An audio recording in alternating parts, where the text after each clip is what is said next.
Luca, Craig, Joe Holtzman, and a bunch of others already. Hello, everybody. Ed Worley is saying cheers. Sign down here as we get sorted out here for show number 606.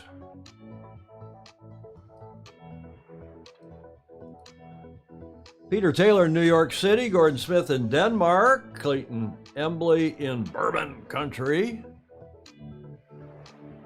Alistair Murray up early in Melbourne.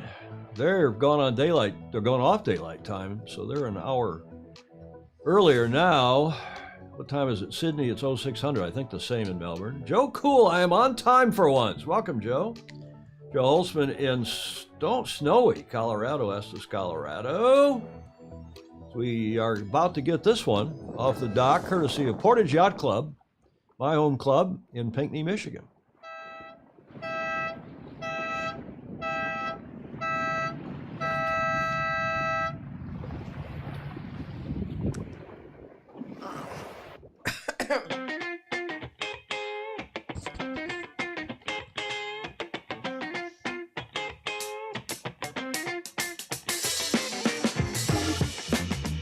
Show 606, Tuesday, the 4th of April. We made a couple changes here. You were oohing and eyeing or hemming and hawing there. Did you get the comments up okay? No.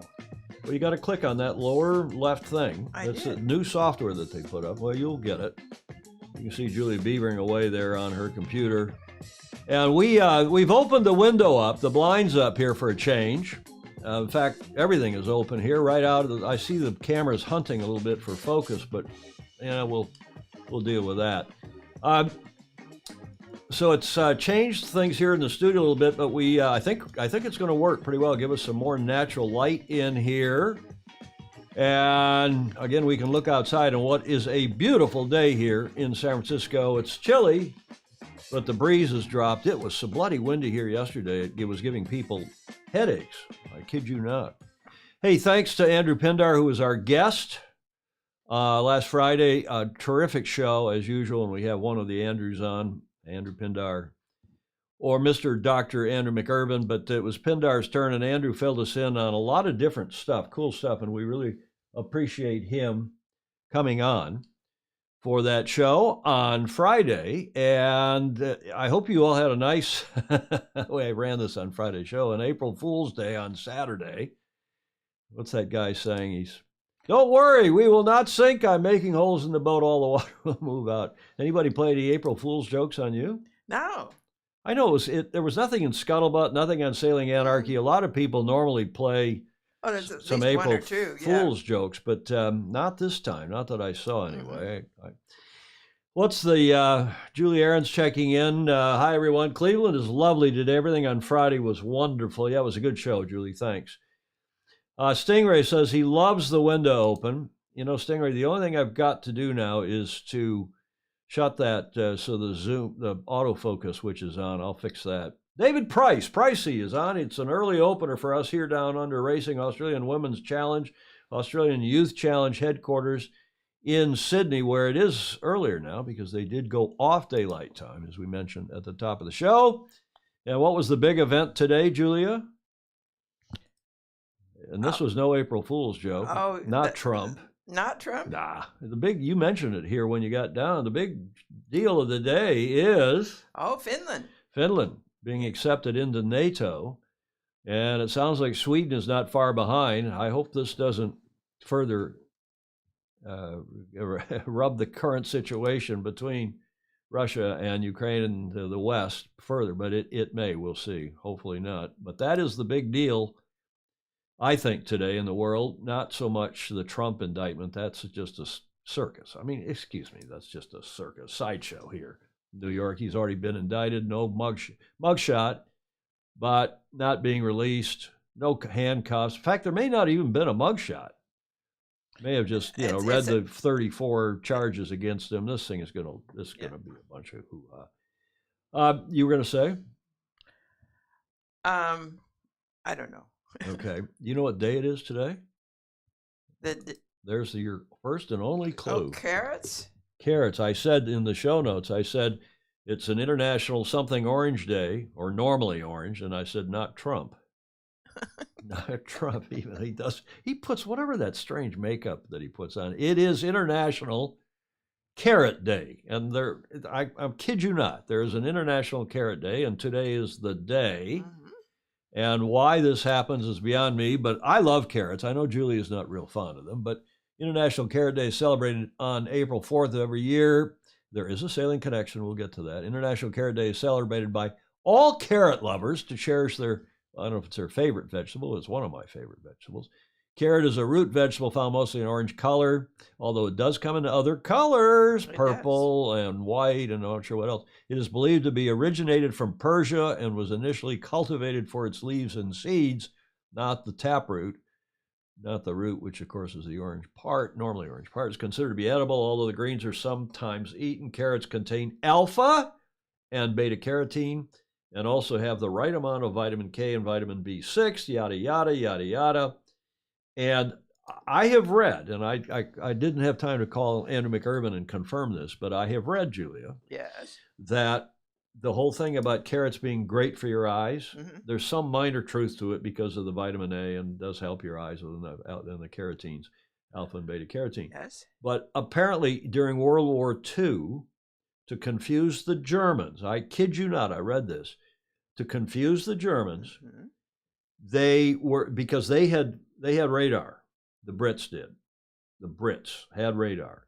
And they didn't want the Germans to know they had radar. They could see the planes coming from Germany across the English Channel by the radar.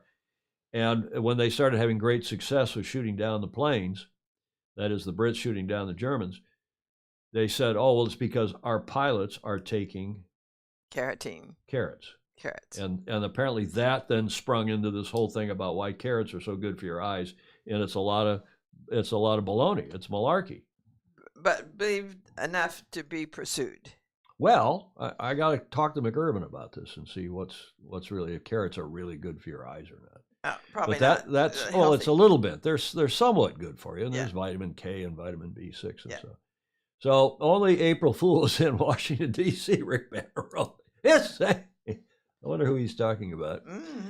Ryman is Mr. Ted is checking in from Cape Town. Gordon Smith, when Finland joined NATO, it doubled the length of the border between Russia and NATO countries. That was a very interesting factoid I saw. Also. 800 miles.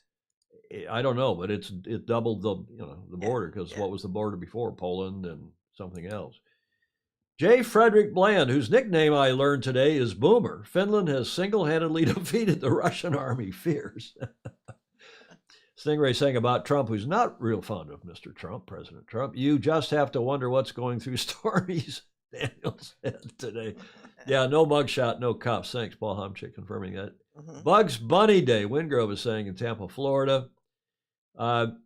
Julie Aaron thinks they're going to fake mugshots for the T-shirts. And the carrots are good for you, much better than cottage cheese. Julie Aaron does not like me eating cottage cheese every day because I don't eat anything before the show, as you know. I eat breakfast late even on non-show days. I don't eat breakfast till the afternoon. I intermittent fast. Have been doing that for years. And I love cottage cheese though, and it's good. Got plenty of vitamin Daisy's D. cottage cheese. Well, you're Daisy cottage cheese, but why are we talking about that? I don't know. He looked awful anyway. Yikes. If you eat too many carrots, you can overdose on A and you can turn orange. Really? Yes. James, is that true, Julia? Yep. You can turn orange? That's what they say. Somehow. Okay, so there is a sailing connection. Do you remember this? When I ran this on the website, back when I was updating the website, this was, I think, back in 2018. You remember carrot foiling? Well, here's the video. Have a look. Got this from Lou Wainman. It's called the carrot. You can get going really fast downwind with it. Supposedly, being way up in the atmosphere like it'll be, it catches the wind and propels you forward. I think I've run this on the show before, but I ran it on the website when one of you sent it to me.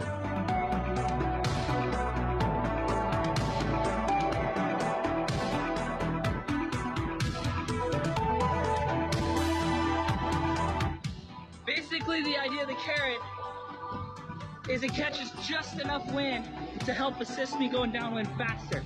So right now, it's very light wind, I can feel it pulling on me to catch into the next swell. And here I go. Still gotta get used to having a carrot on my back. Oh, ah.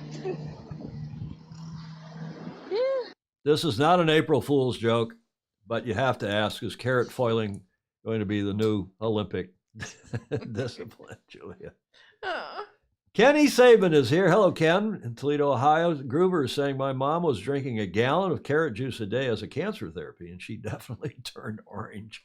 Luke and Craig down in Auckland saying Trump must eat a lot of carrots as he's very, I think he does that tan, he has that tanning machine wherever he goes, probably in the plane too. And yeah, and it looks tan to him. Color is hard. I mean, you look how kind of with all this natural light, and I didn't adjust the white balance on the cameras and the contrast and so on, but maybe we'll do a little bit of that. But it's really, and with the monitors, you got all these monitors in here, your monitor, the monitor over there under camera 2, all these monitors. And unless you got really expensive broadcast quality monitors that are automatically color gradable, it's something else to try to keep them all. But it looks pretty good. And you notice how we can see outdoors now. Yeah. Those of you who are photography buffs will know about HDR. And that allows the camera to see the great difference in dynamic range and be able to pick up the bright outdoors. Before that would be washed out with our cheaper, earlier cameras. Yep. Spray tan. Alex Kent thinks it is spray tan. He should hire a better makeup artist. Warren Schasser in Brisbane. Morning to you, sir. Better a carrot on your back than other places. Julia! That deserves a finger wag for Boomer Land, huh? Yeah. What other places would he be talking about? Okay, that did run on the website, 7th of November, 2018, in celebration today of International Carrot Day. I remember that picture. Isn't that cute? Yes. How nice is that? It's cute. That gets us back here to the cover. You liked the cover slide today, didn't you? I do. I really like that picture. We're going to get to that. That, of course, is Team Malizia winning leg 3 of the Ocean Race a couple days ago. We're going to have a full report in the Bravo Zulu on that. But let's get to the real story, I guess, that's going on now is this huge Olympic classes regatta we told you about on Friday. Almost 1,000 boats, nearly 1,300 sailors from 67 countries at the 52nd annual Trofeo Princesa Sofia in Mallorca. Iberostar Olympic Sailing Regatta, that's a mouthful. The OCR Olympic Classes Regatta. Regatta Director Javier Zenoan today at the official, that was a few days ago, presentation ceremony last week, in fact, which took place at the Iberostar Selection, Laut Palma Hotel. John's there, of course, in Palma with, he's been reporting there, and we'll get to his first of 3 videos today. We got his regular report. We've got 2 interviews that are just fantastic. Oh, good. And we're looking forward to those from John Emmett in the Coach's Corner, and here's his first. Hi, Tom, Julia, and all the Fozy. Real great pleasure to be chatting to you again. And I'm here at my accommodation. I've done a few videos here, and that's because it's getting quite late in the day. So hopefully this will get to Tom in time, and hopefully my camera battery won't run out. But there we go. One of the things we have had is quite long days here in the Princess Sophia Regatta, struggling to get the race in. Although I do think the race teams have done a good job. I think today the sailors probably sailed upwind more or less in every single wind direction. So I'm going to have an interesting debrief tonight. And one of the things was about expectations. So I've been really impressed with how my sailors have sailed. Some of them I'm working with Shanghai have not been aboard internationally. I think for 6 years I last coached one of the sailors at the 2016 World Championships when I was still working with Lily, and that seems a long time ago. And one of the causes of unhappiness, I think, is the goal setting. So if their coach says, you need to finish top 10, and you turn up and you find you're more middle of the fleet, that can be really difficult to handle emotionally. I don't understand Chinese, but I do understand voice tone. So we've had a couple of days, one more day of racing tomorrow, at least for the Ilkas, before we go into the final series. So really want to make the most of it. But one of the key things is thinking about everything as a learning opportunity. So why did the wind do that? What did that cloud mean? What effect would it have if I see that cloud again? When does the sea breeze come? what conditions are good for the sea breeze. So every day is a learning day. Personally, today, my big learning was my Sony camera. I haven't set the function, or at least I haven't set the function since the latest update, to auto battery off. So when I put it in my bag in a hurry, it is possible to leave the camera running all day and run out of battery. But yeah, it's a learning experience. Won't make that mistake again, hopefully. And it's the same with the gimbal. I found it was possible sometimes to unlock the gimbal when I put it in a bag. In fact, I've got a bag which is borderline too big for hand luggage now. So to tape it up, and these little things, these marginal gains are so important. My Panasonic, my 3/4 camera, which was really good for coaching, it had an auto power off. So in the short term, that's fantastic. It always turned itself off after, I think, 5 minutes. Longer term, it probably got me into the bad habit of not being so careful. So that was the other thought today about long-term thinking. It's not the results here in Palma, it's the results in Marseille in whatever it is, 18 months' time. So I think I better go. I haven't got much background here because the sun's setting and everyone's left the pool, but it's John's dinner time and I will hopefully join you all later. Bye for now. John's dinner time. We can't interrupt that, Julia. Right. Huh? Right. Another terrific report. They're poolside. It looks like it looks pretty crappy accommodations, don't you think? Oh, Huh? he has to suffer through it. Yeah. Really. Somebody tough. said you better watch out and not step backwards because you're going to go straight in the pool. I think he's more clever than that. Okay, so that's Emmett, and reporting in first of 3 videos. Here's the next one right off the bat. We've had her on the show. She's a Fozy. Sarah Douglas is her name, from Canada. She is on the rise, as I said in the show notes, doing well, and we wish her the best. But here's a great interview that John did with her a day or so ago. So really happy to be chatting to Sarah Douglas, not only last year's winner, 2022 in the Princess Sophia, won it with a day to spare. So first things, a few memories from that. Well, it was a great event for me. It was the first one back from after Tokyo. And yeah, I kind of put it all out there and won the event with a race to spare before the medal race. And it was just a really good confirmation that I'm on the right path towards Paris. I have to say that it did look, well, you made it look easy. It certainly was not easy. There were definitely a lot of motivational words to myself to keep on hiking and to keep pushing. But yeah, it's a grind. Yeah, that's really good for young sailors to hear. And just thinking about this year, you've got friends and family here. It's nice to be back. And yeah, they had to turn away people, didn't they? 300 boats maximum. We have a lot of people in the boat park today. It's fantastic. My parents are here this weekend or for the week exploring the island and coming down to the boat park. And I know I was just chatting with them and they were just so ecstatic to be in the boat park, seeing so many people that they've seen from kids, from childhood, me racing against them in the Opti to being a junior sailor. And now they're seeing them here at one of the biggest events of the year, pushing towards a podium. Yeah, and I mean, sailing is a sport from life, that sort of sailing family bit. Yeah, exactly. And they're so happy to be here. Can you just tell us about what to expect? I don't know if the mics picked it up. That was just a postponement going on in the background. Yeah, we are currently waiting on shore, waiting for the sea breeze to hopefully fill in for the day. It's a beautiful sunny day, not a cloud in the sky. And so hopefully we eventually will have some breeze later in the day and hopefully get 2 races in for the first day of racing. I hope so too. I've got to ask, and people are reluctant to ask, who do you think the main rivals are here now? Because the level of competition, it's always on the way up. What's your top tips? It's always difficult to name specific people. I think in the ILCA 6 we have an incredibly competitive fleet. Anyone in the top 20 probably ranked can win the event. And yeah, it's hard to name a specific sailor. I know you're looking for that. I'm trying. Yeah, it's difficult, but I think you know, you'll kind of see it at the end of the event who's on the podium, who's most consistent, who can kind of put together a good race series, and that's what I'm looking forward to do myself. Awesome. Well, wishing you best of luck and hopefully not too long to wait. Thanks, John. Yeah, hopefully not too long, but hey, at least it's sunny. It certainly is. Sarah Douglas from Palma, and we've had her on the show, I think, twice, Julia. Yes, do you remember? and she is Canadian.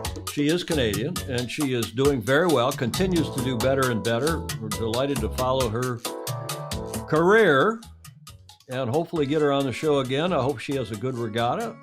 And interesting, she didn't want to name she didn't want to name, Julia, anybody else. Mm-hmm. who might be the top competition. John Emmett likes to say, Julia. Be sure to. It's on your screen right there, on your left screen. Like, there follow, it and is. share. You're looking over at the comments. I know. Julia's got the more complicated desk than I. She's got the program monitor there. Point to your program monitor so everybody can see that. No, your program monitor. There you go. So you're confused about which is which. Your program monitor Right. and your comments monitor. There Right. you go. Which have all the comments on it. Confusing probably all of us. John says, please share to your own page. And we appreciate John's thoughts on that. From the Coach's Corner, we're going to run a video now from, I'm going to go back and we'll run that in a sec, but just see what other comments we have, Julia. I've got a video from ISAF wrapping up this whole thing. Spray tan, we've covered all of that. I like using HDR with my drone, Stingray. I mean, we've become video and AV nerds on here today with John, talking about his cameras and batteries and his, what do you call the thing that he's holding the camera with? I like using HDR with my drone, but it takes time to, well, we're live, so it's not, we don't have to post-process that. That camera is HDR looking live out, and I fixed during that video, see the autofocus, it's no longer hunting. We are nerdy, let's get off that. Trump is probably too fair to get a real tan, so he uses makeup or spray tan. That's a friend S invention of mine on Maui. Oh, that carrot. Joe Cool is saying that's a friend's invention of mine on Maui. Lou W. I wonder who that, one of the first kiteboarders, know Kai well also, and he definitely tries everything out along with wingsuits. Yeah, I checked with my brother Paul, who lives in Maui, and he knew the guy and knew about this, Joe Cool, so thanks for that. Another long day in Palma, John is saying, was light. After a couple of weeks, they've been there training, and it was really nice. And now it is been light and shifterly. There's a polite way of saying scheizerly. Fritz Miller in Miami. Stingray, great shot, John Emmett. Watch out, there's a pool one step behind. That background is horrible. What's he talking about? Which background? Baton Rouge is saying the best sailors stay in sync with the conditions and constantly adapt. Yep, Ed Worley. She sounds American. She was born in the Caribbean, but she's Canadian. Stingray. That is Sarah Douglas. Yep. From Toronto, east of Toronto, I think. How tall is she, or is Emmett a shorty? I don't know that. She's a she big is, girl. She is tall. I think she's a big gal. She's at least right. 5'10". Yeah, well, maybe even taller than that. Yeah. Not a cloud. Oh, not a cloud in the sky, Alex Kent is saying. Replying to Steve Gruber, I'm a dwarf. I don't think Emmett's a dwarf. Well, he's probably 5'8". You think? Or 9. Replying to Steve Gruber, about 6 feet or more. That is, Peter thinks that's how tall, I guess, Sarah is. Back when my family met John last summer, Gordon Smith is saying, my 8-year-old was a lot shorter than John Emmett. Yeah, I think, I don't know if that's good or bad. How tall are you, John Emmett? I'm starting to do more HDR videos. Will be mostly high dynamic range at the Youth Nationals. Weren't any clouds upwind. Replying to Steve Gruber, John Emmett, me too, only 170 centimeters. So I think I'm 185. I think 6'1", is that 185? Joking about John, wish I had the physique John Emmett does. Stingray saying, yeah, at any age. Psyched to race the OYRA lightship on 429 here in San Francisco Bay. Invited to East Coast sailing out of New York Yacht Club. Okay, we carry on here, Julia. You see here, I'm about to push the button to roll this video, which is the World Sailing's official report from yesterday from Palma.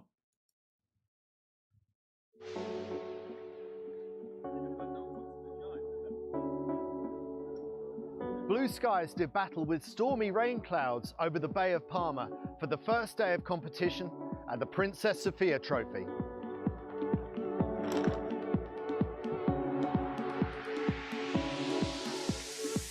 The conditions made it challenging for the organisers to complete fair racing, making it a frustrating day for the competitors. The thing is, you can't afford to be affected by the vagaries of the wind. Somehow, the best sailors always find a way, even when the conditions are turning random. In the IQ foil men, reigning world champion Sebastian Kördel from Germany won one race and was second in another. France's Adrien Mestre scored a couple of race wins and seems to thrive on the high pressure that these high-speed reaching starts bring to the IQ foil competition. In the Ilka 7 men's single-handers, just one race completed for one side of the qualifying draw. Finland's Carl Tapper hiked his way to victory ahead of last year's event winner Mickey Beckett from Great Britain. Just behind in third was New Zealand's Tom Saunders, the 2021 world champion, and in fourth place, reigning Olympic champion from Australia, Matt Wern. The wind didn't stay sufficiently settled for any more racing from day one. We're keeping our fingers crossed for day 2 of competition, when we're hoping for more reliable breeze and for the 1,300 sailors across 10 different disciplines to get some good, solid results on the scoreboard. Yeah, and there's some other classes there too, besides the Olympic classes that are going on. This is a big regatta. It's a great, 1,300. well, there's more. Those are, I think, the 1,300 are maybe just the Olympic classes, but there's some others. Oh. Maybe they're included in that number. I don't Yeah. know for sure, but there's some big boats too. I've sailed in that regatta once or twice. I like the name of it. You like the name of the Princess Sophia. Well, she is, she's a hell of a good sailor too. She is the daughter of His Majesty. Ah. She's the princess. And Felipe sailed in the Olympics. I had the great pleasure of penalizing Felipe, Yep, who is where now they- the king. Yes. He was then the crown prince, Yeah. penalizing him in the 92 Olympics when he Mhm. was sailing in the Soling, crewing in the Soling, and they got to the something. And I was umpiring. I was on the jury there and then doing umpiring in the Soling. So that was all good fun. Somebody will know whether all those other classes, big boat classes and so on, are included in that. But that's a nice report from World Sailing. It's very nice, and he did that very clearly too. It's well done. Yes. I totally agree. It's nice to see well done stuff coming out of World Sailing, and see, we even say nice things sometimes about World Sailing. Of course. This is the guy, David Graham, I think, who is the CEO. I think he's doing a pretty good job. So hopefully he is, and hopefully he will continue to do so. Speaking of people who are doing good jobs, this is a FOSI Focus. We haven't done a FOSI Focus in a while, but I thought we should, because I've been able to kill a bunch of birds. I don't like killing stuff. I've been able to thread together any number of our FOSI, starting with this class and the Yachting Association on the Gulf Coast that conceived it and got club boats going well and truly a century ago. More than. You recognize that class. Who will get that class first? They still race. Baton Rouge got it. He's the first one. It's the fish class. And it was conceived in, I think, 1919, thereabouts. Yeah, Gulf Yachting Association's fish class. And they were trying to, the Southern Yacht Club and some of the other clubs there on the Gulf were trying to reestablish yachting, proper inter-club racing. Mm-hmm. And there was a progressive Commodore of Southern Yacht Club who said, you know what we need? We need a boat that we can all get together, that the members can rent, which will do the upkeep for the clubs that own these boats. We can have regattas between our clubs. We can each get a couple, 3 of these things. And it turned out to be more successful than they ever imagined. The fish class was established in 1919, a classic sailboat built for inter-club competition in the GYA.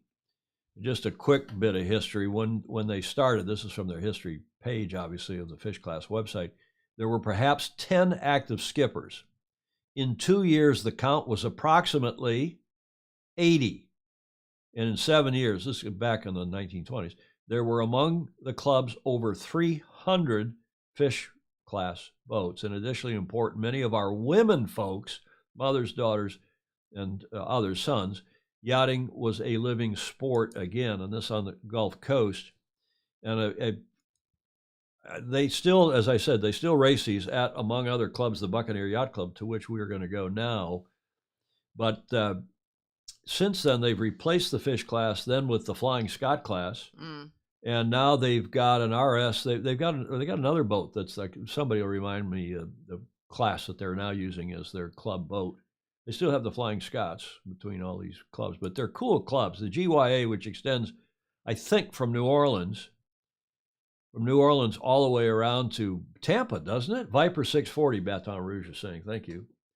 And I think to Tampa, St. Pete, the Gulf Yachting Association. We have in this country regional yacht racing associations, sailing associations of clubs and other off the beach organizations, other just groups of sailors. And here on the bay, as you know, we have San Francisco, the YRA of San Francisco Bay.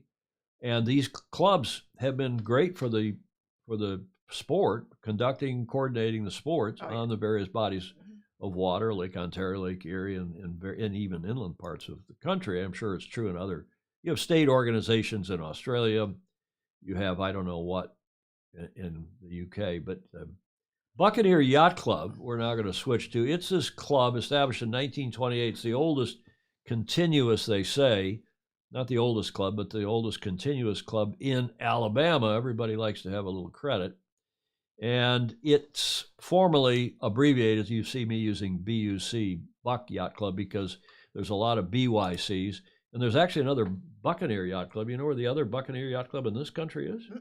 L.A., Los Angeles. So Buck Yacht Club is a member-run sailing club, modest club, but they are really solely dedicated to sailing yacht racing. And they've been operating in Mobile, Alabama, since 1928. It's a member, of course, of the GYA, the U.S. Sailing, and they're active in the Finn, the Viper 640. Thank you again, Baton Rouge, for that. The 420, and still the fish class, Flying Scott, Laser Optimus, Sunfish, PHRF, and Portsmouth class events. While the Mobile Yacht Club predates it, Buck Yacht Club remains arguably the oldest continuously operating sailing club in Alabama. This is from their cover of their 1935 magazine. This club and the GYA in general has been very strongly associated with women's sailing, promoting women in the sport. That is the famous Lipton Trophy. You know that Sir Thomas Lipton went around this country donating Lipton cups here. There's even one in Colorado. I kid you not. Yeah. There are 14 of them or something. Are there? Joe Holtzman, did you know that there's a Lipton Cup in Colorado that is raced among the clubs? And there are clubs and good racing in Colorado on the reservoirs. Lipton Cup in SoCal, a Lipton Cup, this one here in the Gulf Yachting Association, which is an annual inter-club championship. And the women have been racing in that since forever, if 1935 is forever. Bravo Zulu to them and to the Buck Yacht Club. They just hosted at that club the Finn Masters North Americans. Oh, they did? Yeah, it wrapped up on the 2nd of April. Yeah. And I'm pleased to have Joe Holtzman saying he's aware of that trophy in Colorado. Joe's a good Michigan boy who spent a lot of time in SoCal before retiring to Colorado. Oh, nice state. So he likes healthy air. He does, and he's a healthy guy, and he's closing in. He's closing in on 90. I think he's got to be in his mid 80s anyway. It's a nice place to be. It's a nice place to be, Julie, isn't it? So they had the Finn Masters North Americans at Buck Yacht Club, and a couple of Fozies sailed in it and did well. This is one of our Fozies who's been on the show once or twice, past Commodore of San Diego Yacht Club, terrific promoter of our sport and a real fire plug. And as I said, past Commodore of San Diego Yacht Club, Mike Dorgan, who has been promoting the Finn class since forever and is, even after now that it's no longer an Olympic class. Commodore Dorgan has sailed in this regatta. And as you'll see here in the standings, he finished 5th in his boat called Finster. And then a little bit further down, you'll see in 16th place, you'll see that J. Frederick Bland finished 16th, representing the esteemed Austin Yacht Club in Texas. James, of course, is a Fozie as well. And look at this picture. Now, James is in there. He is in that picture. Can you pick it out? Can you pick him out? I'll give you, here's a clue. When he's in the gym, I mean, this guy, who's, not, I think he's a few years younger than I, but look he is fit as a fiddle and No is question. working out all the time to be able to race in the Finn dinghy and compete. And he is, which one? No, I was. Okay, he is an ex-Navy guy, went to the academy. He was a submariner. Yeah. That's him, Navy football. Our Fosey J. Frederick Bland, and he sent this to me. He said it was a tough regatta for me. He finished 16th. First competition for almost a year, shifty, variable conditions. 2 weeks after his beloved mother's passing, he said it felt good, not enough prep, did pretty well, but he got the Lanterne Rouge. Lanterna Rouge sailor. Now, do you know what that is? Well, We'll get to that in a moment. Those of you who follow what? Cycling will know what the lanterne, how do you say Lanterne in French? Lanterne? yeah. So there is James. I don't know who the gentleman is, if he's on here, so maybe he will. Gruber knew, Mueller, they all knew that he's the guy in the Navy shirt. So this is James. He said, yeah, you can use that quote. I pinged him to be sure I could use that previous quote. He said, Mike Dorgan initiated the Lanterne Rouge Award for the skipper, I love this, with the most points that sailed and finished all the races. I've won it 3 times now. Tenacity, persistence, pay. So you'll have seen in those standings, if you look closely, in his 16th position, he finished all the races. Now, that was the last of all the guys who finished, and gals, who finished all the races. So I thought that was pretty cool. Now, why is it the Lanterne Rouge Lights out. Award? Lights out? No. No. Fosey James Boomer. I also learned that his nickname is Boomer. Oh, well, that's good to know. And not from the Boomer submarines. I think he was on a fast attack submarine anyway. But here's the answer, Julia. All right. Thanks, James Bland, for all of that so far. And now I shift off of James's thing. You see that, Julia? Yes. You know what that is? Yes, rail car. A rail car. And Fritz Mueller got it in the Tour de France. The last place gets the Lanterne Rouge, but it comes from rail cars. I had to look this up. The Lanterna, is that how you pronounce that? Lanterna Rouge is the competitor in last place in the Tour de France. The phrase comes from the French, obviously, for red lantern, and refers to the red lantern hung on the rear vehicle of a passenger, in the old days, railway train, or the brake van of a freight train, which signalmen could look for in order to make sure none of the couplings had become disconnected. Oh, that's good to know. Huh? That's good. This is the Sailing Illustrated University, you know? Yes. We got it. Alex Kent said I had it right. Okay. If I drink Lipton tea, am I promoting ladies sailing? David James. James Frederick said yes. Boomer! We're going to call him Boomer from now on, not J. Frederick Bland or Jay. We're going to call him Boomer Bland. Boomer yes, Bland. He was on a fast attack sub. Well done, James. Jonathan Frank, his fellow Texan, giving him a thumbs up for that. And that gets us, after that, Fosey Focus. I thought that was a nice Fosey Focus and threading those all together. Yeah, Huh? it was good. That's the part of the show I really, as you all can tell, that I enjoy putting together. Yeah. Julia, I any other comments that we've missed? I still love that photo. This one. The one. This that one. Which one? It is. It's a beautiful shot. They've just finished. I don't know what this boat is. It says it must be some other boat that they branded Yeah, up. it's a Itachi. But that's just after they finished 2.5 days ago. A couple other leaving train cars on tracks could certainly end badly, Steve Gruber is saying. Railroad Illustrated, Wingrove. Okay. Yeah. Let's carry on here because we want to get now to speaking of Itajaí, Bravo Zulu to the winners of this third leg. You know, for a while, it looked like they weren't even they're going to have to turn around. Yeah. Right? They're going to have to go back because they're having mass problems in the first couple days of that leg. They're going to turn around and go back to the starting point, which was Cape Town. Mm-hmm. And luckily, they were able to fix their mass and fix it well enough. I know that they won this leg, and it was a match race in. Yeah, with Holston PRB, as we told you on the show on Friday, it was quite a race in. Right. And this is we've been using this as our cover photo today, cover slide. Boris Herrmann, who's been a favorite of ours for years on this program, from Germany, now sailing out of Switzerland. Boris Herrmann's Team Malizia wins leg 3 of the ocean race. It's a well-earned win for a resilient team, who outsailed and outlasted the competition on the longest race in race history. Peter Rush writing now. It's good to see Peter writing for the ocean race, longtime friend, America's Cup colleague. So they finished at 02:20 local time in Brazil on the 2nd. Team Malizia glided across the finish line off Ocean Live Park in Itajaí to win leg 3, collecting 5 points in the process, 5 points for the win, 4 points for second, and so on. There's only 5 boats in the race, 1 point for last. The win comes on the 35th day of racing, and after 14,714 nautical miles of intense close quarters racing. There was the dockside photo after they docked in.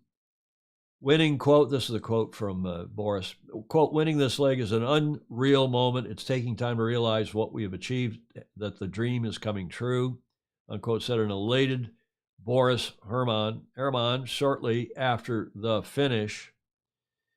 Quote continues, dreaming of doing the ocean race, doing this amazing leg through the Southern Ocean, finishing it after all the trouble we had early on, and winning it. 4 weeks ago, if I had been told repair your mast because you might win this leg, I would have not believed it and said that's not possible. We are too far behind and can't, remember they were 600 something miles behind Wholesome PRB, and can't push the boat anymore, but it worked out beyond our expectations. So bravo Zulu to Boris and to his entire team. Absolutely. For winning that leg. It was a magnificent recovery, and then winning the match race. And the word, Julia, on Sailing Anarchy from another Fozy, who wrote the article on Sailing Anarchy, he says he hears that this boat is the heaviest of the 5 boats, and meaning it's the most robust, it's overbuilt, it's well built to withstand any problems. Remember, the 2 trailing boats have had all sorts of problems coming across, and even Wholesome PRB had problems going in. So I have another interview here, the only interview we really have other than the race report coming up in a moment. And this is from the Dutch, fantastic, I think she's 27 years old, Dutch sailor on Malizia. Have a look. It's very special to be at Itajaí, and there's so many people on the dock. It's very overwhelming to see all the boats, and it's a bit double. It's super happy to be here, but it's kind of, we are closing a chapter as well. We're such a tight group on the boat, like a team, and we're closing a beautiful chapter of epic sailing and beautiful teamwork. So it's a bit double. With one word, epic. The sailing couldn't be more epic than this. We have seen so much different conditions and big waves, lots of wind, and our boat is made for these conditions, and it was such a pleasure to sail this. And it was super good. It was 35 days, but it felt like way less, and we have had so much fun on the boat every day. So it was super good. Yeah, I'm doing well. Yes, I'm doing fine. I have to say I don't have my energy that I have normally. I'm tired, but yeah, I have a concussion and I should recover from it. I think it's good to be on land. I'm going to stop it right there because this is the best look. Do you see the right side of her forehead and her eye? Remember, she got whacked badly during this leg, and they filmed this nicely from the left side of her face. So you really can't see the injury, but she's got stitches and a big bandage up there on her forehead. I'll press this and let it continue. Now to have a little bit of a stable. There you can see it. Oh yeah. Environment. The boat is a bit bumpy, but no, it's getting there.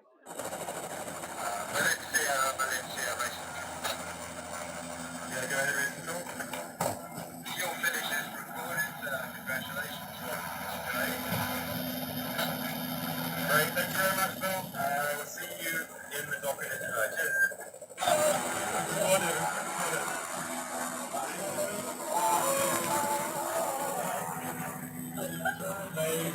Happy for you guys.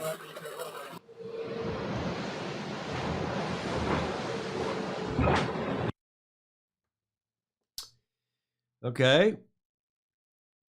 I don't know what happened to the audio on that video of her. But some more Team Malizia B-roll here, as you would call that. Mm.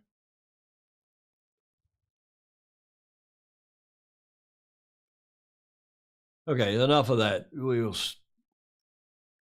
Let's get some more to the race reporting.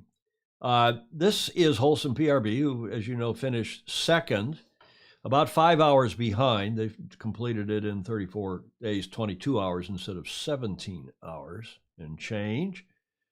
And this was, they're the leader. They look the best team. They won the gate. Remember, there's a scoring gate in the Southern Ocean, more or less halfway through that. Mm-hmm.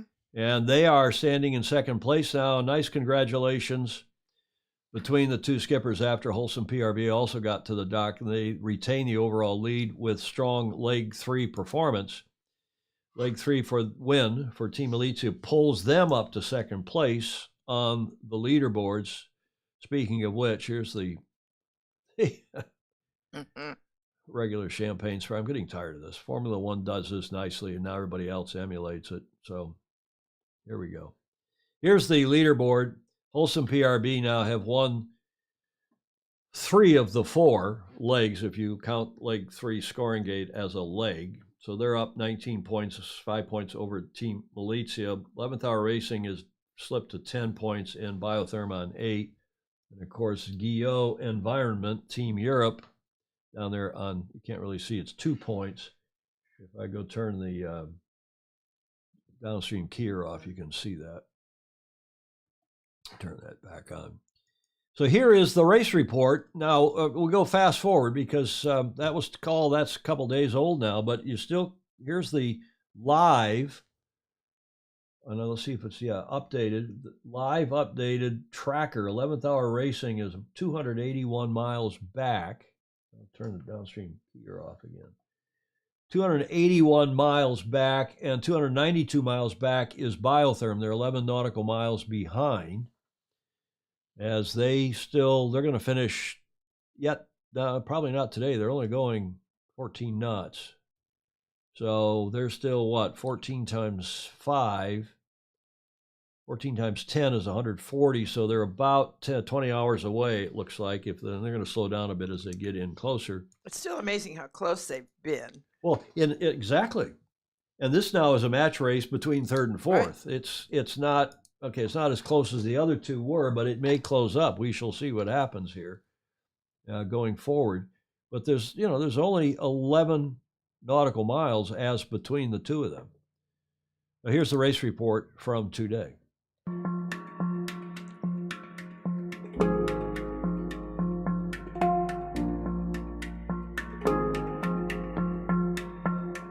I'm supposed to read this. Just over 300 miles south of Itajaí. 3 days ago, Biotherm hit an unidentified object in the water, resulting in extreme damage to the port foil and surrounding internal structures. You can see them making the repairs. And they slowed down. Fast, if you compare with the forecast. So we came back to 11 hours, so that's a good news. Maybe we can fight for the third place. So it's hope, and hope it's an engine on the crew.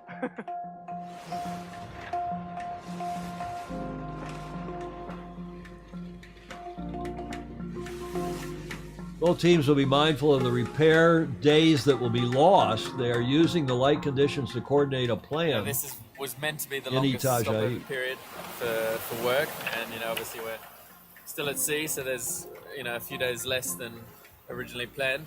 So just trying to get a bit of a jump on what needs doing and make it as clear as possible for the short team before we arrive.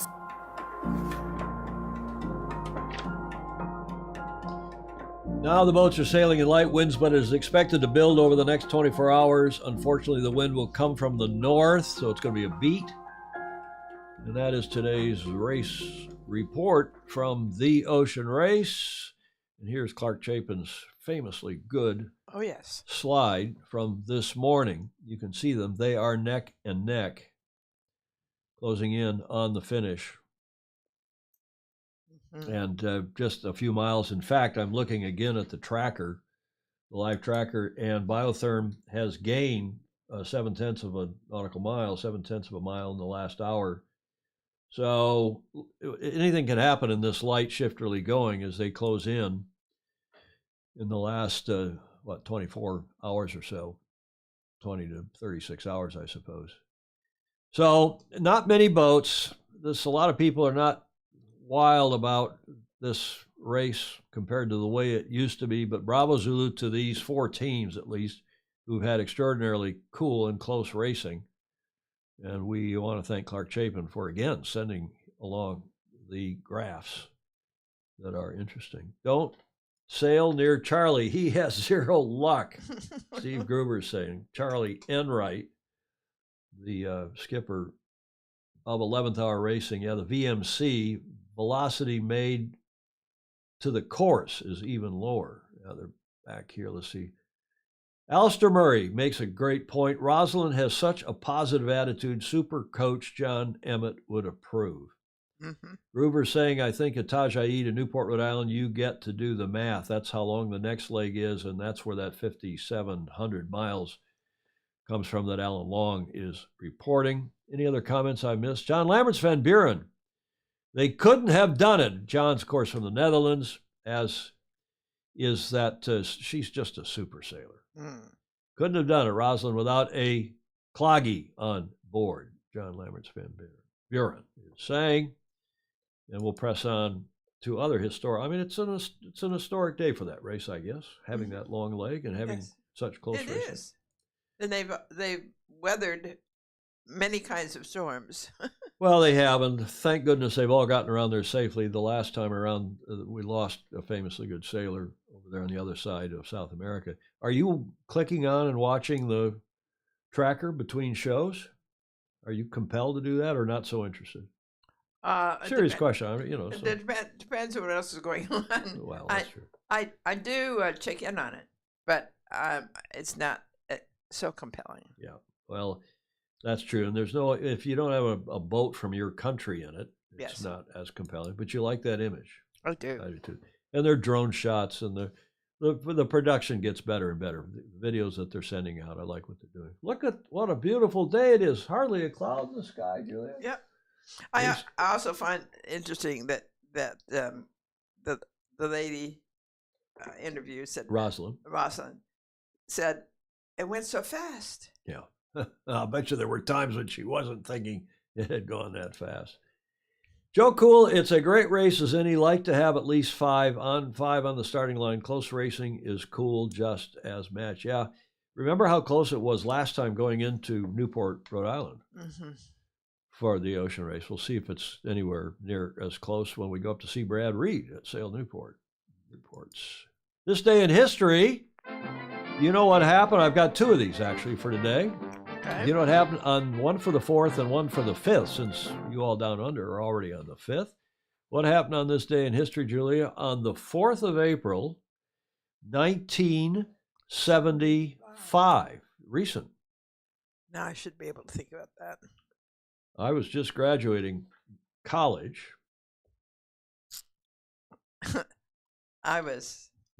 You were what? I was on my 3rd job. 4th job. This day in history, 1975. Here is your first clue. Somebody will get this. Stingray says of course, Stingray lives in Seattle. He ought to get it. He's saying Microsoft, ? The Altair 8800 computer with a popular Model 33 ASR teletype as the terminal. That's what we had in our high school math class. We got to have time sharing on one of those terminals. Paper tape reader, and of course the paper tape punch. Oh, yes. Oh, man, that was awful. So there's some comments coming in. Tom Fishbeck is saying Microsoft. Paul Homchick knows that's the IMSAI computer. But what happened? Telex, Steve Gruber is wondering. The first personal, no. Computer Altair, no. But it's all related to that because your second clue is, Julia, those Gates. 2 guys. Who's that? Is that Bill Gates on the right? Yeah, and a sailor on the left. That's Paul Allen, the late great Paul Allen, who rescued the Seattle Yacht Club's America's Cup campaign in, Right. what was that, 03? That 03? MS-DOS, no Paul Homchick before MS-DOS. Comments are coming in. Stingray saying, I grew up in the same neighborhood as Gates and Allen families, but was younger than those two. DOS used in computers. No, but close, all close. These two guys, Paul Allen on the left, Bill Gates on the right, on this day in history, in late 74, first of all, Allen, a programmer at Honeywell, was apparently in Boston, was walking through Harvard Square when he saw the cover of the January 75 issue of Popular Electronics that demonstrated the Altair, we just saw it, 8800, the first microcomputer. Remember, in those days, when I got to USYRU in 79, we had a room that had a big, I don't know, a deck something in it that was running just to use it to process some membership stuff and to process offshore ratings. And it was a room bigger than this, twice the size here of the studio, that had a mini computer in it, it was called, but it was huge. So he saw this on the cover in January of 75, that is he, Paul Allen. So he bought the magazine and rushed to Courier House at Harvard, where he showed it to his high school mate, Bill Gates. They saw the potential to develop an implementation of BASIC for the system, the first and really only programming language I ever knew. So let's see who's got it. CPM, nope, Paul Homchick. We still use those things for airline scheduling. Yes, MS Basic. I had a copy of that. I still have the manual, Homchick is saying. My father was solid friends, Stingray saying, with Bill's mother and with Paul's father at the University of Washington in Seattle. Interesting. So what really happened on this day was the founding of Microsoft. They started out something, it was apparently the original name of the company was Microsoftware or something, and then it was hyphenated, and then they just shortened it to Microsoft, and it was on this day in 75 that Microsoft was founded as a partnership between Gates and Allen to develop and sell the BASIC interpreters for the Altair 8800. Well, that was this day in history, 4th of April, 1975. You were saying? It was an auspicious date. Well, it sure was. And I mean, we can go back and point to all sorts of things, what was going on before that at Stanford when you all had the internet, DARPA, and so on. But that kicked off a lot of stuff. And of course, Gates rescued Apple at one point. He gave Steve Jobs enough money to rescue that outfit. But there's more that happened. And for those of you down under, I thought it's always polite to do something on your date. It's the 5th of April down under. Do you know what happened on this date? On the 5th of April, 1722. Clark Chapin will get this. In fact, Clark Chapin contributed to this. I think Paul's AC team was One World. Yes, it was. In 2003, Spithill at the helm. Yes, he was. And that was the team rescued by Paul Allen, who by then was, I wouldn't call him a yachtsman. He had a huge yacht, a mega yacht. MLK Jr. was assassinated on this day in 86. Correct. Jonathan Frank was asking, does James Cook? No, it wasn't James Cook, but you're getting warmer. Homchick saying, I visited Microsoft in 1980 or so with a friend who was sure he had found a bug in MS Basic. The staff hauled out the source listing on an old line printer listing, and we looked for the bug. Wow. So what happened on this day in 1722? Here's your first clue. How's that for a clue, Julia? Easter Island. Well done, Easter Island. And what happened on Easter Island? In 1722? The first European explorer visited. Now, notice how politically correct. I didn't say they discovered it. No. First European explorer to visit Easter Island on this date, the 5th of April, 1722. The name Easter Island was given by the island's first recorded European visitor, the Dutch explorer. There you go, John. We got the Dutch again. Jacob, how do you pronounce that? Roggeveen. Jacques Roga, who is the former president of IOC, and this is Roggeveen, I guess, who encountered, or is it Roggeween? Is a V pronounced like a W in Dutch, like it is in German? Who encountered it on Easter Sunday, the 5th of April, 1722, while searching for Davis Island. Roggeween named it Posh Island, Dutch for Easter Island. Sorry for those of you who are Dutch speakers. The island's official Spanish name, Isla de Pascua, also means Easter Island. And of course, you all know where it is, between South America and New Zealand, Australia. The Easter Island discovery, Ed Worley, that's not very politically correct.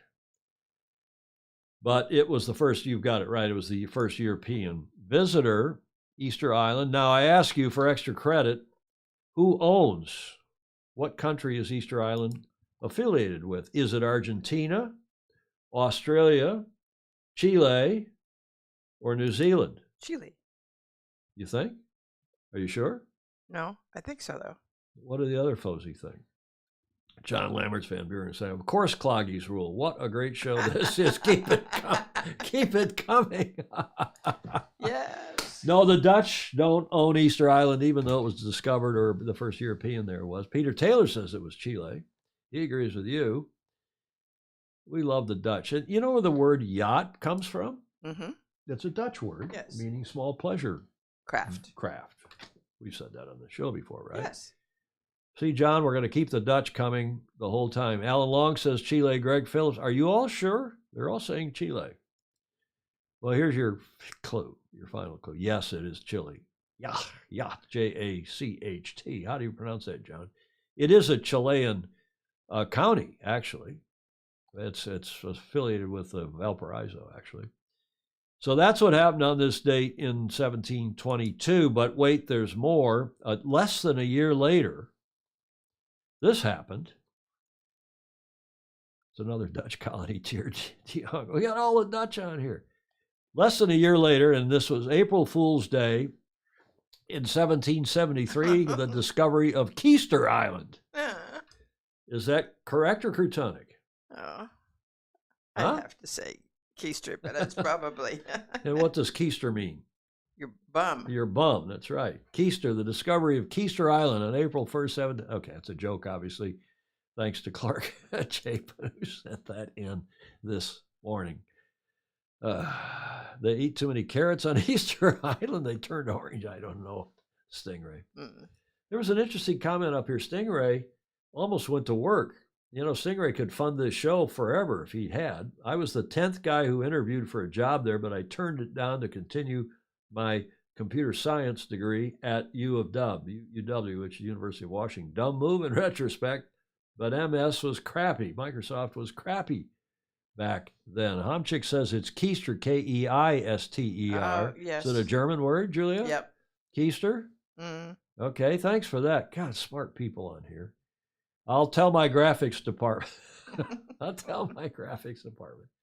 We invented the yacht. We invented yachting, Tom. Remember my talk for Dirk Kramers? He's the one who perfected it. Yes, I remember that. We're going to get John on here to tell us about the history of yachting, the whole enchilada. I think that the sad part is that the Dutch had the whole travel by water. Yes. Figured out. Yes. And got it sold or stolen from. By who? The Brits? No, Okay, you think of that, and I'll come back to you. You're searching for the words. Be careful what you wish for, Julia. John Lambert's Van Buren is saying. Well, by the Portuguese, by the Spanish, a little Portuguese. bit. The Portuguese. Well, a lot of people. What was the original name of New York? New Holland, right? Oh, yeah. Right? Yep.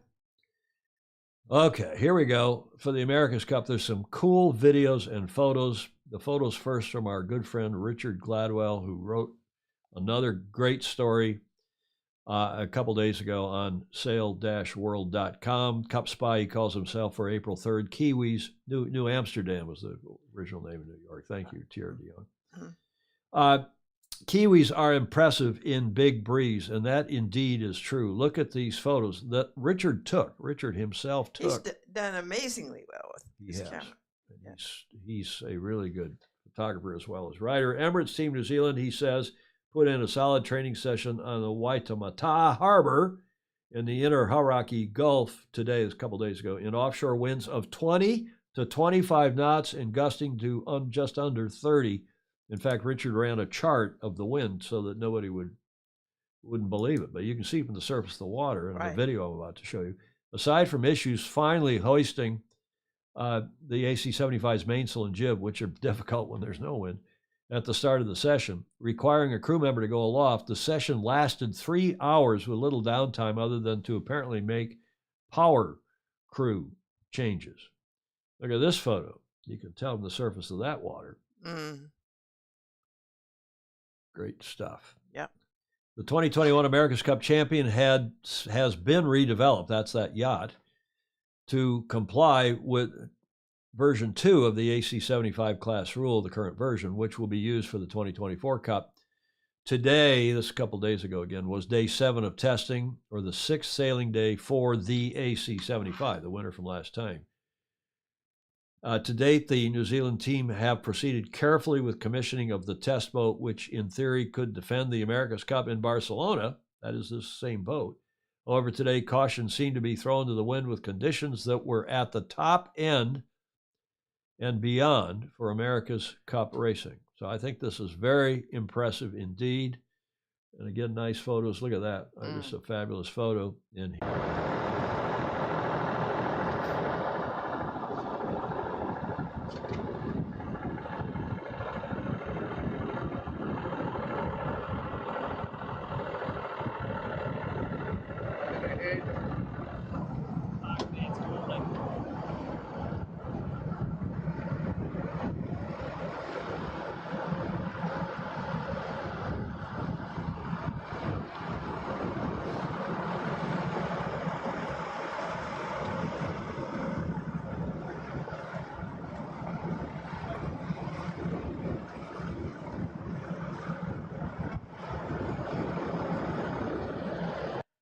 Yeah, and Boomer, James Frederick Bland, Jay Frederick, just another day at the beach for the Finn. Yeah, but this is impressive. Impressive indeed. Steve Gruber, power crew, really? Human batteries, no sailing to be done at all except driving and video game playing. Well, it's the cyclers. This boat's been redone for cyclers. No Jonathan Frank, no idea what the foils they were using, and they are apparently blotting out some of the pictures of their foils, and you can see Richard Gladwell did not shoot anything close up, and not that he even had the opportunity to do that, I don't know. Now, one more video. Have a look at this. That was the most studied of all of those that we've seen, especially in the breeze. Yeah, I mean, considering, I mean, you didn't see any tacks or jibes, I don't think. No, but it's no, it's cool stuff, and you got to give ETNZ. There were a lot of hearts. They're probably all from Julie Aarons, but others who are fans. There's some others that are down in Auckland. I mean, we got a lot of Auckland. There ought to be down there, but just terrific stuff in that video. And you're right. I think they do look very stable and steady indeed. They look tough and strong. Yep. Now this video is a safety video, and look what they're. Speaking of cyclers, look what they're doing to train the cyclers in case of a capsize. Have a look. Simon will jump in if he needs to. Yeah. Okay.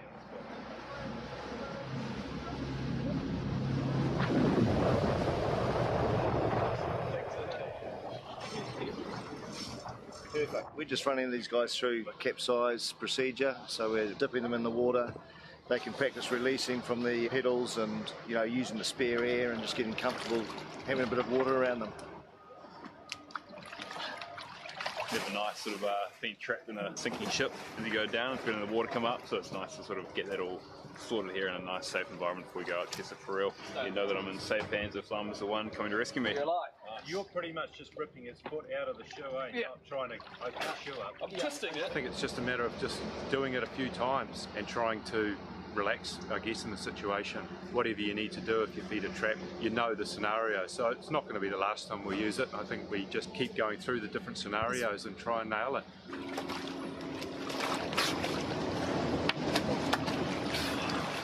Yeah, it's an odd sensation. I think the biggest thing is just spend a couple of seconds just kind of finding a new calm, working the situation out, and then go from there. It's a bit daunting to begin with, getting the feel for holding your breath and getting the spare air and everything. So no, it was a bit of fun.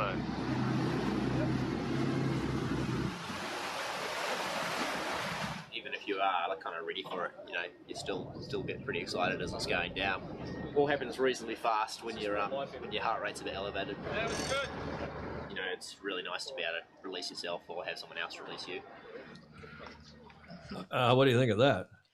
It's impressive. And what I was thinking about is the first time I got rolled in a wave. On a big boat? No, surfing. But surfing? I grew up on the beach in Southern California. On, hanging 10, that kind of surfing? No, well, body surfing. Oh. But it's easy to get caught, and you can be 5 minutes in a... Yeah, sure. And have no idea where you are and how to breathe. And, know. Well, I thought that was impressive.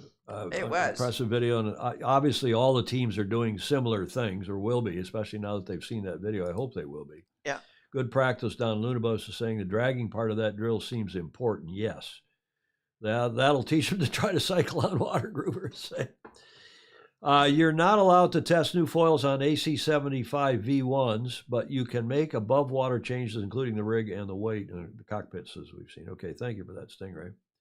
Greetings from Sonoma. Lunabos is checking in from north of the bridge. Thank you, Don. What else? Other comments? They're back and forth about Sir Thomas Lipton. And replying to Graham Sweeney, Graham, that still the longest losing streak in the history of sport, any sport, 171 years and counting. Of course, they're talking about the Brits. Julia, a bunch of people on here. There's names I don't recognize, but welcome to you all. Yes. Eric Monine he's on here. I recognize his name. Fabulous sailor. Charles Butchart, I guess. Welcome. Robert McClellan, Robert Williams, Bill Goggins. Hi, Bill. Welcome back. A lot of names on here. Cool stuff. And Pat Brown, there's another name. So welcome again to all of you. This is, we're in an hour, and I've got the world clocks up here now. And I can switch that and show you our, I will keep steady improvement, right? You got to keep making a little improvement. There's our world clock, so we know what's going on in all of most of your time zones. We have them covered in local time, 12 minutes after 2 here in San Francisco. As you can plainly see, now that we've raised for the first time ever, now that we've got HDR capable cameras. Beautiful day here. It is. In San Francisco. It is. It looks warm and it's cold. It is chilly. Now here is probably the shortest video we've ever played on this show, courtesy of Alinghi. Have a look.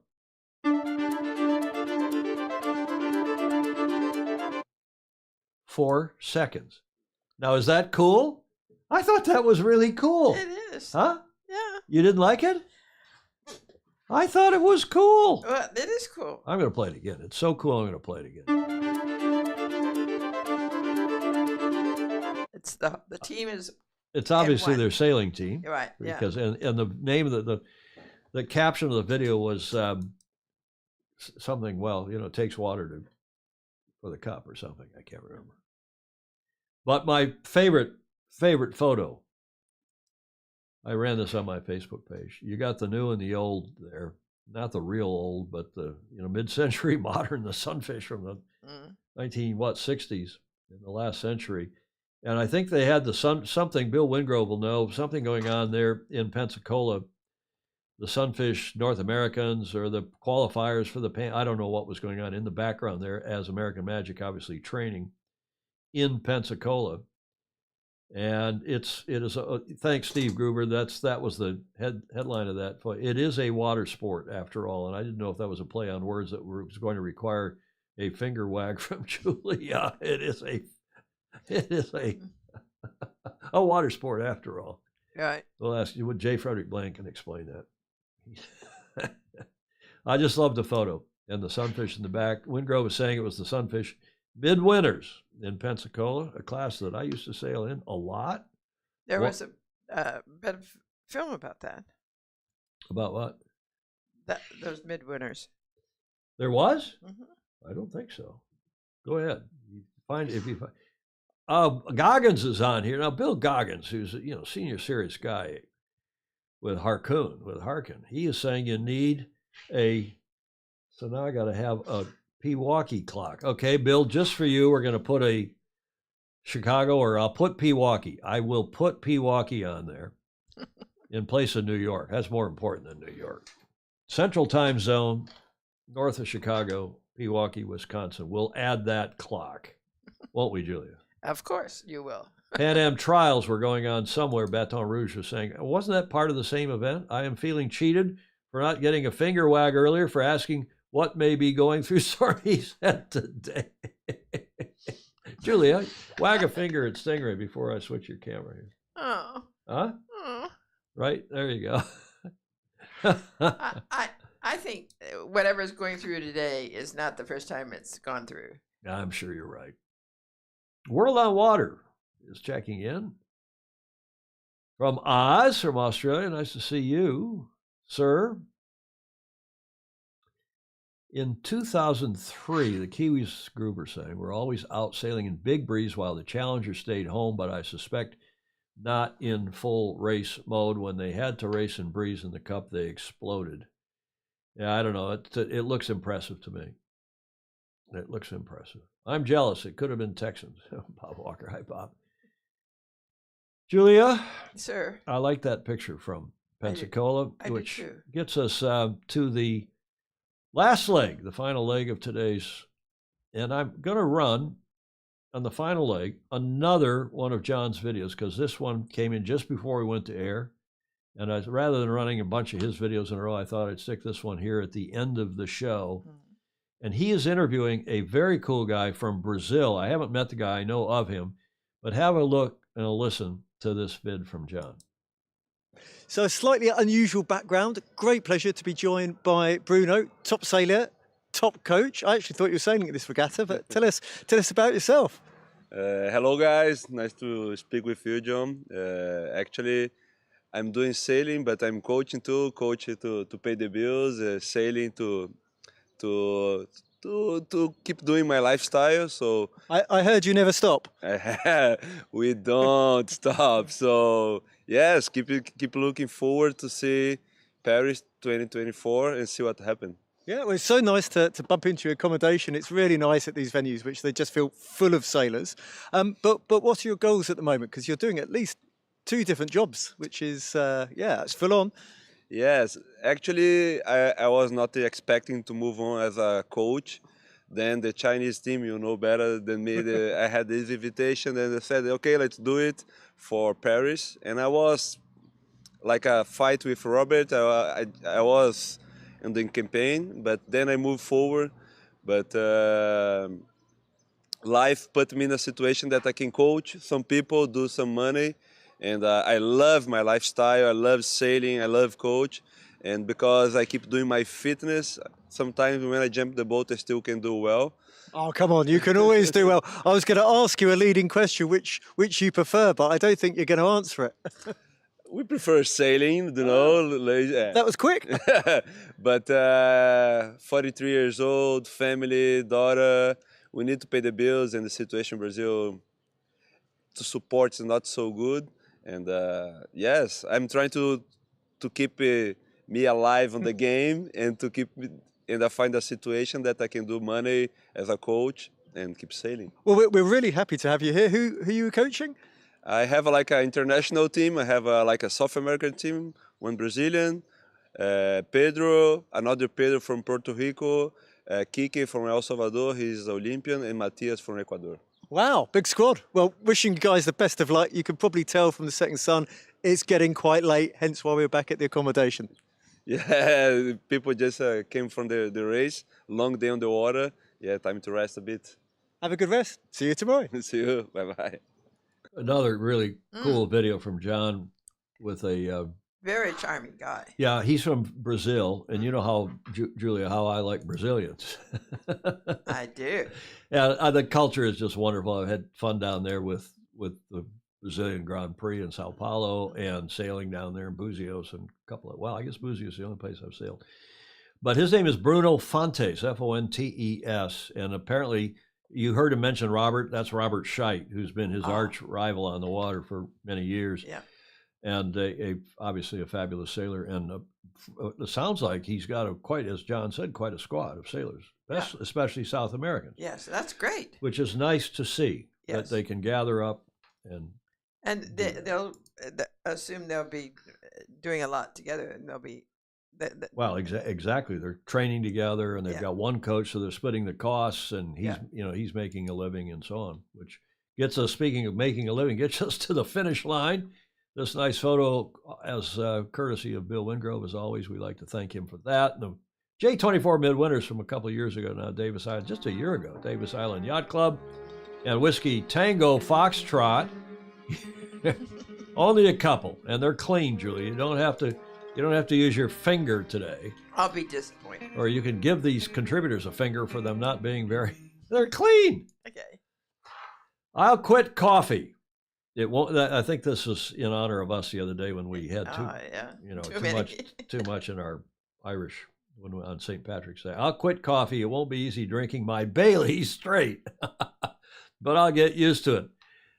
It'll still be the best part of waking up. Now, you know what that's in reference to? Remember Folgers, the coffee? Yeah. Best part of waking up is Folgers in your cup or something. Did I murder that? Yes, but it was all right. And I do know someone who has Bailey's. I do too. We have a mutual friend. We won't name him. No. Who has Bailey's in his coffee every morning? Every morning makes the day go faster. I don't know about that. I wouldn't be able to put this show together. Thanks, Ed Worley, for that quote. Now, Julia, this is also clean, but it's so true. And I think this is the cleverest thing I've seen in a long time. We finally have a worthy successor to all of those places that used to be called A plumber, double A plumber, triple A plumber. So they showed up first in the yellow pages. And you know what that worthy successor is? Thai food near me. Get it? No. The name of the company, the name of the thing is Thai food near me. And of course, it's no longer about the yellow pages. It's about Google searches. So if you search,